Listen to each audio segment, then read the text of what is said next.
วดมนต์ไหว้พระพร้อมกันนะครับอะระหังสัมมาสัมพุทโธภควา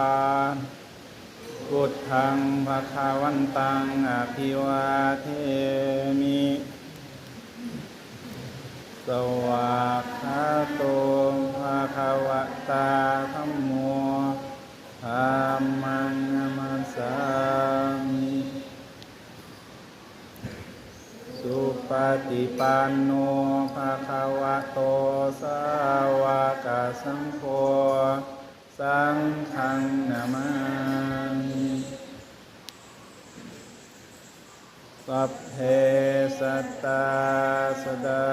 โหนตุอะเวลาสุขชีวิโน